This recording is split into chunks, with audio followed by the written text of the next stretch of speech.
ما معقولة بقى انه 30,000 جندي احتلال يبقوا على ارضنا. ما بقى معقول 600,000 لاجئ فلسطيني على ارضنا. السوري بده يفل والفلسطيني بده يفل، يرجعوا على بلادهم، يروحوا مطرح ما بدهم، بس بدهم يفكوا عن سمينا. وهاللبنان هيدا بده يرجع يكون لإلنا، وبده يرجع يكون لبنان حر. القبضاي المزبوط هو يلي بيكون قبضاي على السكت، والبهورجي بيكون واحد في النص.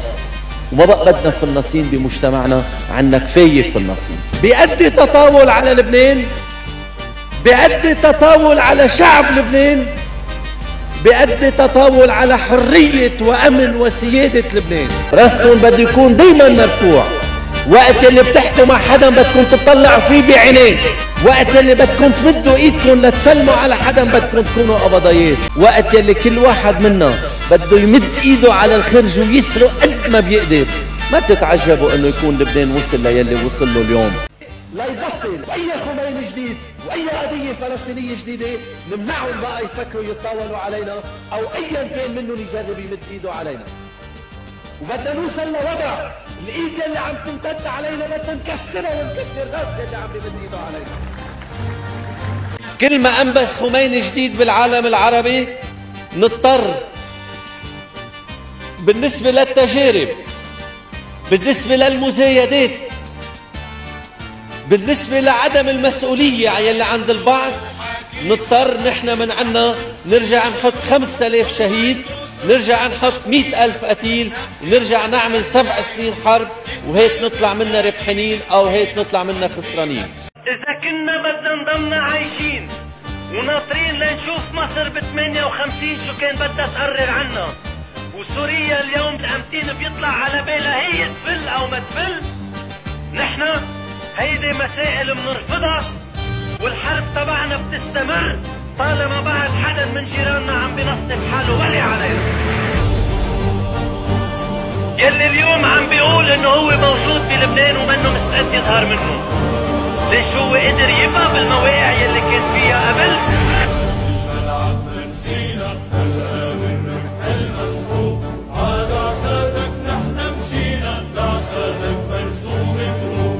وقت يلي كانوا عم بيشجعوا الفلسطيني ينتفض على الحكم اللبناني، وقت يلي كانوا عم بيشجعوا الفلسطيني يعمل دولة فوق الدولة، وجيش فوق الجيش، وحكم فوق الحكم، وقت يلي فيما بعد دفعوا السوري ليفوت على لبنان، ما بعرف شو كان فايت يعمل بوقتها، وما بعرف مين سمح له يفوت ومين ما سمح له يفوت.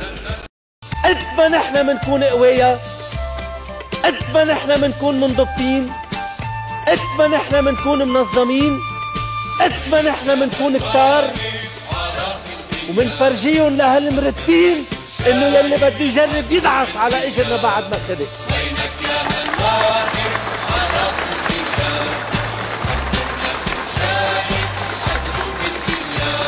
نحن قدسوا هذا الشرق وشياطينه، نحن صليبه وحربته، نحن نوره وناره.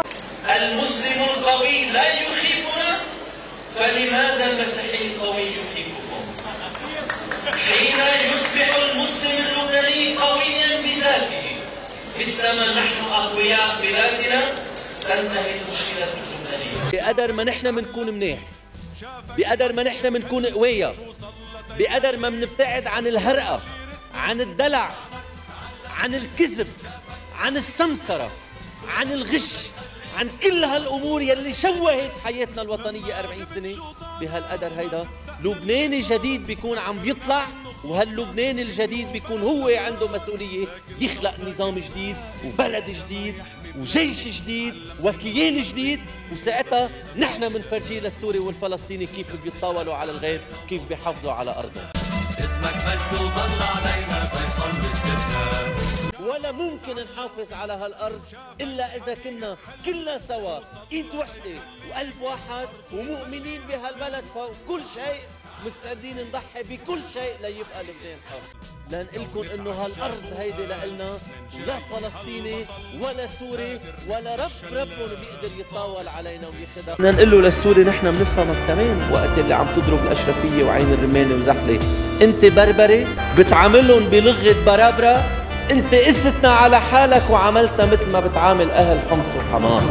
يمكن شعبك بيركع، نحن لا انت ولا اكبر منك بيركع. اذا اليوم بالمجال التربوي عوض ما مستوينا يكون عم بيرتفع، نكون عم ننزل الى مستويات الجاهلية، الى كل المستويات يلي عم بتشدنا نزول، عوض ما يكون عندنا مستوى من ارقى المستويات يلي نحن بنقدر نطلع. جيل بيبقى عيد شهيد الجمهورية. لبنان عنده 100,000 شاب وبنت منظمين مدربين محضرين ليتحملوا مسؤولية الدفاع عن لبنان. تتصوروا القوة يلي بتكون للبنان ساعتها؟ تتصوروا شو معقولة يطلع من لبنان ساعتها؟ وبتتصوروا انه حدا بعده بيسترجل من بعيد او من قريب يفكر يتطاول علينا؟ قلت لكم تصوروا لبنان يكون عنده كل هالقوة هاي، واي غريب واي بلد واي نظام بعد بيسترجي من بعيد او من قريب يجرب يدعس على اجرنا. ربينا بشكل مزرعة مع انعدام كلي للمسؤولية.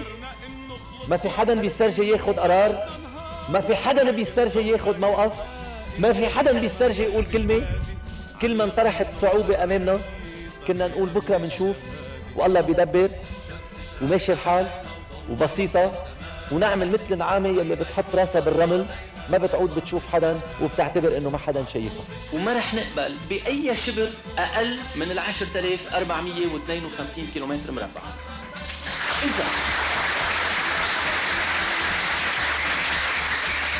إذا حدا كان مفكر إنه بيقدر ياخد مساحة من لبنان تعويضاً أو بدل عن منطقة هو خسرها أو هو ضيعها أو هو تنازل عنها أو هو ما سأل عنها، لبنان بال10,452 كيلومتر مربع أنجأ مقدينا.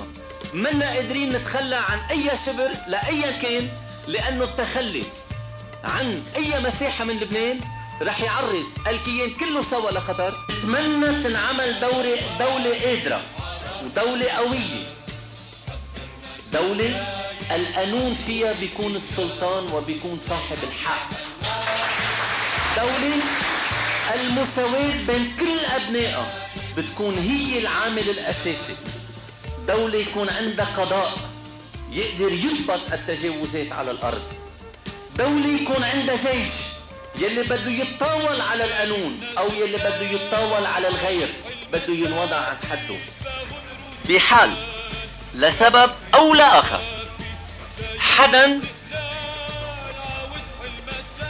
أراد يعمل تجربة أو يعمل اختبار لتعطيل اللعبة البرلمانية واللعبة الدستورية بإجراء فراغ على صعيد رئاسة الجمهورية اللبنانية عن حسن نية أو لاعتبارات أخرى، يلي عم بيفكر يعطل الدستور بيكون هو مسؤول عن أي شيء ممكن ينتج عن الفراغ الدستوري يلي ممكن اليوم يكون البعض منهم عم بيفكروا فيه. الحاكم بحاجة لمين يقول له الحقيقة.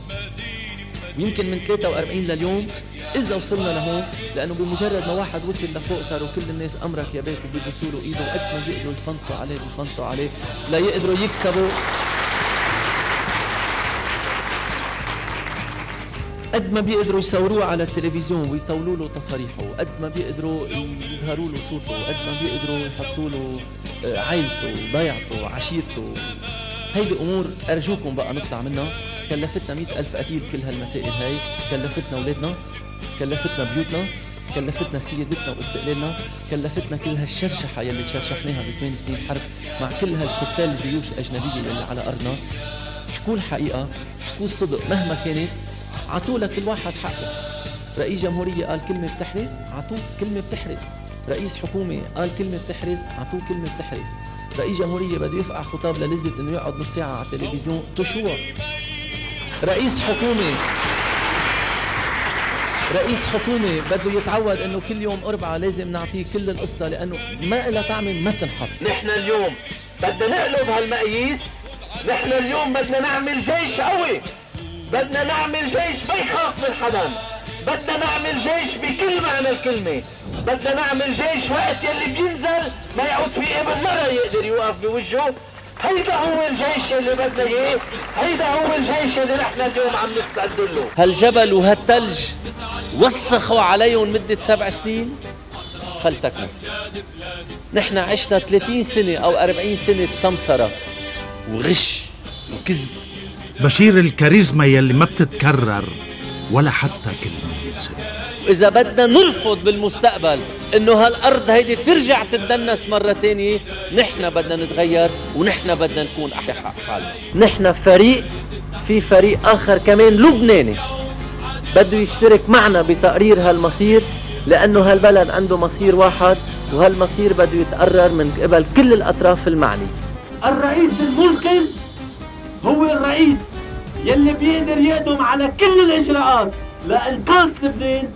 يمكن إنقاذ لبنان ما يكون بمصلحة كل هالدول الكبرى، على الأقل نحن بدنا ننقذ حالنا وهن يبقوا يدبروا حالهم بغير طريقة. لبنان القوي بديمقراطيته هو لبنان يلي ما بيفرض علي يكون عندي ميليشيا لتدافع عني، يلي هو بيدافع عني مش أنا بدافع عنه. بعد لهلا السوري ما فهم انه لبنان ما بيكون جزء من سوريا، وهيدي العبرة الأساسية من حوادث قناد.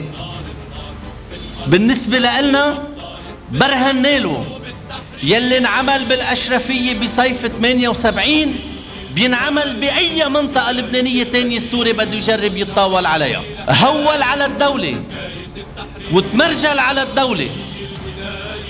الدولة ما بدها كتير لحدا يهول عليها أو يتمرجل عليها، استسلمت. اليوم بده يكون رئيس الجمهورية اللبنانية لبناني قبل ما يكون سوري، قبل ما يكون أمريكاني، قبل ما يكون فاتيكاني، أو قبل ما يكون أي شيء آخر. هالوجود الغريب نحن ما عدنا قادرين نحمل، بدهم يحملونا اياه غصب عنا فلتكن، بس يخلونا ندافع عن حالنا. بيتهمونا انعزالية، بيتهمونا انه عم نتعامل مع اسرائيل واسرائيل عم تبعتنا دبابات. مدري مين عم بعدهم بيجوني، بعدوهم كل يوم صاروا 60 65 ما بعرف كيف بعدوهم يعني.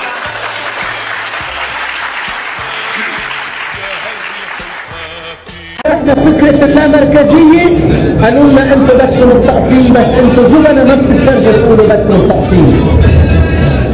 من كم شهر على لسان مرجع كبير بالدولة اللبنانية قالوا لنا انه الحل بيكون باللامركزية، بس كان جاي الحل سنتين مؤخرا. المعركة تبعنا معركة سيادة، معركة استقلال، كل اللبنانيين بدهم يشتركوا فيها، لأنه الاستقلال ما ممكن انه يتجزأ والسيادة ما ممكن انه تتجزأ. سوريا حرة وسيدة ومستقلة، وبيروت الغربية محتلة أو غير منطقة من مناطق لبنان محتلة، معناتها كلهم محتلين. الحدود ما عاد وقت نبحث بالنظام تبعه، ولا عاد وقت نشوف إذا الأغلبية بمجلس النواب للتصويت على مدري أي قانون هي أغلبية 3/4 أو مدري قد إيه. نحن اليوم القضية تبعنا أساسية أكثر من قضية نظام. النظام بيجي وقت اللي استقلالنا وسيادتنا بتكون محققة كاملة وتامة على كل أرض لبنان.